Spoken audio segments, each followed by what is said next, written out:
how personal was this story for you? Oh, extremely personal. Yeah. Yes.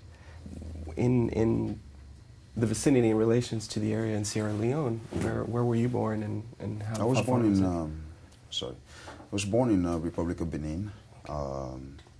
Used to be a French colony. We have about 4 or 5 countries in between us. You know, from Sierra Leone, Ivory Coast, Ghana, Togo, and then Benin. You know, so. But it's still too close to home. Sure. You know, and again, this issue, certainly blood diamonds. Blood diamond envelops so many other issues.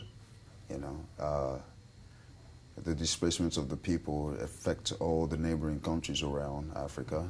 You know, it brings us a great amount of instability to the neighboring countries. The issues of child soldiers, the exploitation of kids, it's unbelievable and intolerable as well.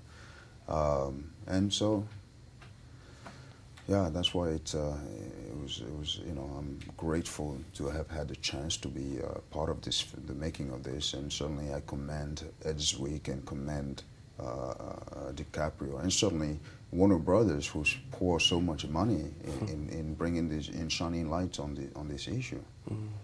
Now, how would you describe your character? Because he was definitely, it was a unique split. He was a very tough man, also a very family man. The only thing that was important to him was helping his family and his son.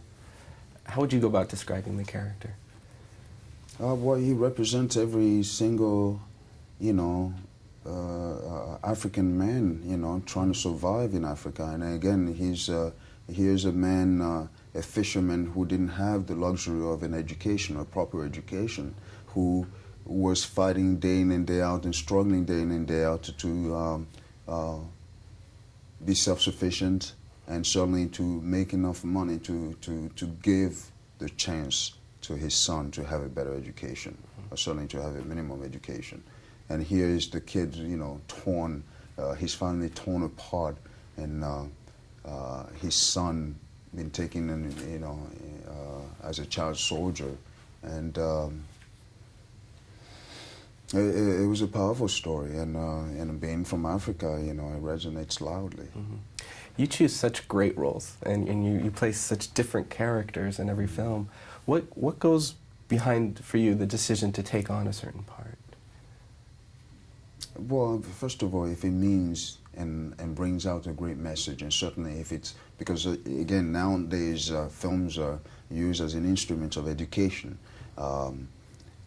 So if I could shine light on so many issues that we have and how deprived we are, you know, in Africa, and how affected we are in so many ways by the way the Western companies do business and certainly trade unfairly trades, you know, with Africa. Then you know, hopefully I'm being an instrument to you know, to the world, and certainly to my continent. Great. Well, thank you so much for talking to me. I appreciate it. Thank you.